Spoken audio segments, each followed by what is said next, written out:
ABN Andhra Jyothi ప్రేక్షకులకు నమస్కారం. నేను మీ ఆయుర్వేద డాక్టర్ చిట్టిబొట్ల మధుసూదన శర్మని. మనం ఈ కార్యక్రమంలో వేలాది మంది, లక్షలాది మంది, కోట్లాది మంది ఎదుర్కొనేటువంటి ఒక భారతదేశంలోనే కాకుండా ప్రపంచవ్యాప్తంగా ఇబ్బంది పెట్టేటువంటి అత్యంత సర్వసాధారణమైనటువంటి సమస్య వెయిట్ అనేటువంటి సమస్య గురించి, ఆ సమస్య ఎందుకు వస్తుంది, ఆ సమస్య వచ్చినప్పుడు మనకై మనం తీసుకోదగ్గ జాగ్రత్తలు ఏంటి, మనకై మనం తయారు చేసుకుని వాడుకోదగ్గ చక్కటి ఆహార ఔషధాలు ఏంటి మొదలగు వివరాలు తెలుసుకోబోతున్నాం. వెయిట్, ఈ రోజుల్లో వెయిట్ ఉన్నటువంటి వాళ్ళు, వెయిట్ పెరిగేటువంటి వాళ్ళు నాగరిక సమాజంలో నాగరికత ప్రభావం చేత విపరీతంగా పెరిగిపోతున్నారు. చిన్నపిల్లల నుంచి పెద్దల వరకు కూడా ఈ యొక్క సమస్య మరీ విచ్చలవిడిగా కొనసాగుతుందంటే చాలా విస్మయం వేస్తుంది, చాలా బాధ కలిగేటువంటి అంశం. అసలు ఈ యొక్క సమస్యని ఆధునిక వైద్య పరిభాషలో ఒబేసిటీ అనేటువంటి పేరుతో పిలుస్తారు.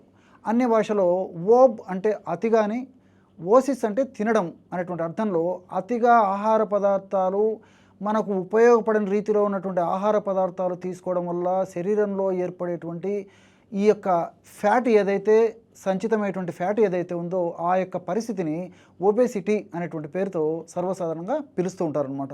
ఈ యొక్క సమస్య వచ్చినప్పుడు చాలామంది మరి చిన్నపిల్లల నుంచి పెద్దల వరకు కూడా కొద్దిగా ఉన్నప్పుడు పట్టించుకోరు, నిర్లక్ష్యం చేస్తారు. ఒక స్టేజ్కి వచ్చిన తర్వాత ఆ యొక్క ప్రభావం దేహం మీద పడి, అదేవిధంగా మనస్సు మీద పడి రకరకాల ఇబ్బందులు కలుగజేసినప్పుడు అప్పుడు మేల్కొనేటువంటి పరిస్థితి ఏర్పడుతూ ఉంటుంది అన్నమాట. అలా కాకుండా మరి సమస్య ఎదురైనప్పుడు మొదట్లోనే తగ్గించుకోవడం ఎంతో మంచిది. అలా కాని పక్షంలో మరి అవగాహన లోపం చేత వాళ్ళు వెయిట్ పెరిగిపోయినప్పటికీ మరి తర్వాత అయినా కనీసం వాళ్ళు ఆ యొక్క విషయాన్ని గుర్తెరిగి ఖచ్చితంగా ఆ వెయిట్ని తగ్గించుకోవడం వల్ల చక్కటి ఆరోగ్యం వాళ్ళ సొంతం అవుతుంది. మరి అలాంటి వెయిట్ తగ్గించుకునేందుకు అనేక రకాలైన మార్గాలు మనకు ప్రకృతి ప్రసాదించడం జరిగింది. అలాంటి వాటిల్లో మీకై మీరు తయారు చేసుకోదగ్గ అనేక రకాలైనటువంటి సులువైనటువంటి ఔషధ యోగాల్లో ఇప్పుడు కొన్ని మనం తెలుసుకోబోతున్నాం. అలాంటి ఔషధాల్లో మొట్టమొదటి ఔషధ ఫార్ములా ఎలా తయారు చేసుకోవాలంటే కేవలం 3 పదార్థాలతో ఔషధం తయారు చేసుకోవాలి. ఇప్పుడు చెప్పబోయేటువంటి పదార్థాలు అన్నీ కూడా మనకు మార్కెట్లో దొరుకుతాయి, చాలా చౌక ధరకు దొరుకుతాయి. తయారు చేసుకోవడం సులువు, వాడుకోవడం సులువు, ఫలితం కూడా చాలా త్వరగా, సత్వరం, శీఘ్రంగా ఉండేదానికి అవకాశం ఏర్పడుతుంది. మరి అలాంటి ఫార్ములా తెలుసుకుందామా? మరి రండి. మొట్టమొదటిగా కరక్కాయ పెచ్చుల యొక్క పొడి ఒక 20 గ్రాములు తీసుకోండి. నేను గత వీడియోలో కూడా చెప్పడం జరిగింది, కరక్కాయలు తెచ్చుకొని ఆ యొక్క పెచ్చులను చూర్ణం చేసుకోవడం కానీ, కేవలము కరక్కాయ పెచ్చుల యొక్క చూర్ణం మనకు మార్కెట్లో దొరుకుతుంది కాబట్టి అది తెచ్చుకొని వాడుకోవడం కానీ చాలా అవసరం. ఈ కరక్కాయ పెచ్చుల యొక్క చూర్ణము ఒక 20 గ్రాములు తీసుకోండి. అలాగే రెండవ పదార్థంగా పసుపు కొమ్మలను దంచి తయారు చేసుకున్నటువంటి చూర్ణం కూడా ఒక 20 గ్రాములు తీసుకోండి. కరక్కాయ పెచ్చుల యొక్క చూర్ణం 20 గ్రాములు అయితే పసుపు కొమ్ముల చూర్ణము అంటే పసుపు చూర్ణం ఒక 20 గ్రాములు తీసుకోవాలి. అలాగే మూడవ పదార్థంగా మిరియాలను కాస్త వేయించేసేసి చూర్ణంలాగా తయారు చేసుకొని ఆ మిరియాల చూర్ణాన్ని కూడా ఒక 20 గ్రాములు తీసుకోండి. కేవలము ఈ 3 పదార్థాలు అంటే కరక్కాయ పెచ్చుల యొక్క చూర్ణం 20 గ్రాములు, పసుపు యొక్క చూర్ణం 20 గ్రాములు, అదేవిధంగా మిరియాల చూర్ణము 20 గ్రాములు.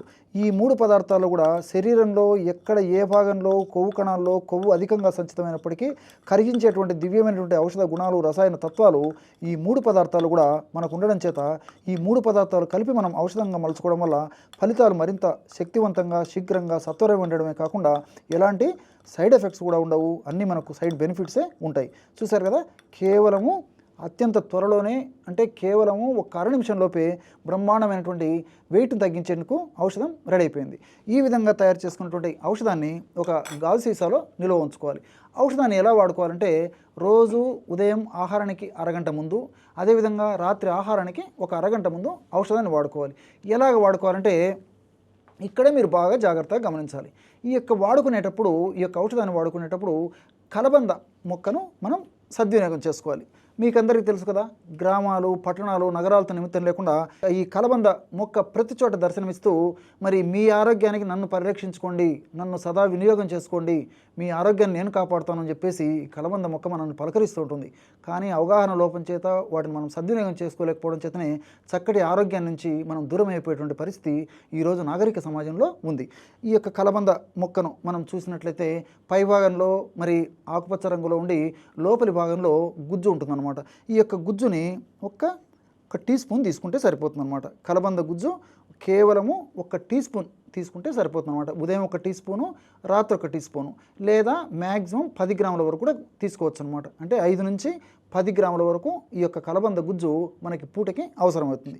ఎలాగంటే ఇప్పుడు మనం ఔషధం తయారు చేసుకున్నాం కదా, కరక్కాయ యొక్క పెచ్చుల యొక్క చూర్ణము, పసుపు చూర్ణము, మిరియాల పొడి కలిపి మనం ఔషధంగా తయారు చేసుకుని నిల్వ ఉంచుకున్నాం కదా, ఆ యొక్క చూర్ణాన్ని నేను చెప్పినట్లే ఉదయం ఒక్కసారి, అదేవిధంగా రాత్రి ఒక్కసారి.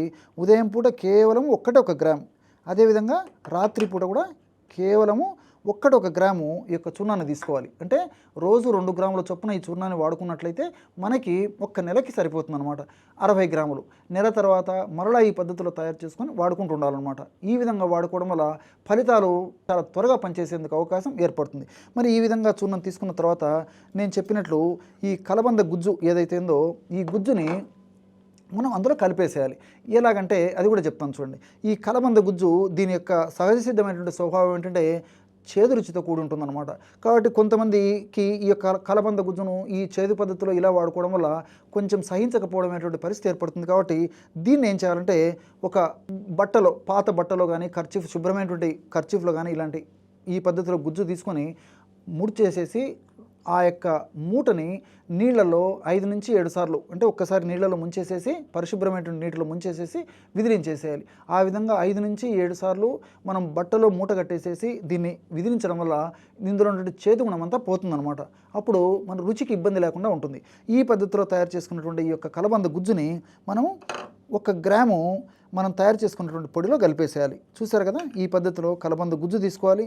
ఈ కలబంద గుజ్జుని ఈ విధంగా ముందు భాగము, వెనుక భాగము ఈ పద్ధతిలో మొత్తం ఈ కలబంద గుజ్జుకు పట్టించాలన్నమాట. ఈ విధంగా మనం టచ్ చేసేసరికి మనం తయారు చేసుకున్నటువంటి పౌడరు ఈ కలబంద గుజ్జుకి అంటుకుంటుంది. చాలా సులువండి. ఔషధం చాలా అద్భుతంగా పనిచేస్తుంది. ఇంతకుముందు చెప్పాను కదా, చాలా సులువుగా మనం ఔషధం తయారు చేసుకోవచ్చు, వాడుకోవడం సులువు, ఫలితాలు కూడా అద్భుతంగా సమర్థవంతంగా ఉండేటువంటి అవకాశం ఏర్పడుతుంది. ఈ విధంగా తయారు చేసుకున్నటువంటి ఈ యొక్క కలబంద గుజ్జుని అంగిట్లో వేసేసుకొని మింగేసేసి 1 కప్పు మామూలు నీళ్ళు అంటే మామూలు టెంపరేచర్ ఉన్నటువంటి నీళ్ళు తాగేస్తుండాలన్నమాట. వీలైతే కాస్త గోరువెచ్చని నీళ్ళు తాగొచ్చు, కాచి చల్లార్చినటువంటి నీళ్ళైనా తాగొచ్చు. ఈ విధంగా ఉదయం ఒక్కసారి, అదేవిధంగా రాత్రి ఒక్కసారి, ఆహారానికి ముందు నేను చెప్పినటువంటి పద్ధతిలో ఈ కలబంద గుజ్జును ఈ పద్ధతిలో వాడుకోవడం వల్ల చాలా సమర్థవంతమైన ఫలితాలు శీఘ్రంగా సత్వరం వెంటనే కలిగి మరి శరీరంలో ఇంతకుముందు చెప్పినట్లు ఏ భాగంలో కొవ్వు కణాల్లో కొవ్వు ఎక్కువగా సంచితమైనప్పటికీ ఆ కొవ్వు కరిగేందుకు ఈ యొక్క పదార్థాలన్నీ కూడా చాలా చక్కగా సహకరిస్తాయి. మనం ఆధునికంగా ఆలోచించినప్పటికీ కరక్కాయలో ఉన్నటువంటి టానిన్స్, అరమినోగెలాక్టాన్స్, ఇలాంటి అనేక రకాలైన పాలిఫినాల్స్, ఇలాంటి అనేక రకాలైన రసాయన పదార్థాలన్నీ కూడా ప్రత్యక్షంగా పరోక్షంగా ఉపయోగపడతాయి. అంతేగాక పరిశోధనలో కూడా ఈ కరక్కాయలో ఉన్నటువంటి వివిధ రకాలైన రసాయన పదార్థాలన్నీ కూడా మరి వెయిట్ లాస్ అయ్యేందుకు చాలా చక్కగా ఉపకరిస్తున్నట్లు కూడా మన పరిశోధనలో నిరూపితమైంది. అట్లే కుర్కుమిన్, ఈ యొక్క పసుపులో ఉన్నటువంటి కుర్కుమిన్ కూడా వెయిట్ లాస్ అయ్యేందుకు చాలా చక్కగా ఉపయోగపడమే కాకుండా అధిక బరువు వల్ల కలిగేటువంటి ఇతర అనేక అనర్థాల నుంచి కూడా దూరం చేసేందుకు ఈ కుర్కుమిన్ ఉపయోగపడుతుంది. అట్లే మిరియాల గురించి మీరు మనకు చెప్పనక్కర్లేదన్నమాట. ఈ మిరియాలలో కూడా అనేక రకాలైన రసాయన పదార్థాలు, ముఖ్యంగా పెప్పరిన్ అనేటువంటి రసాయన పదార్థం ఉంది.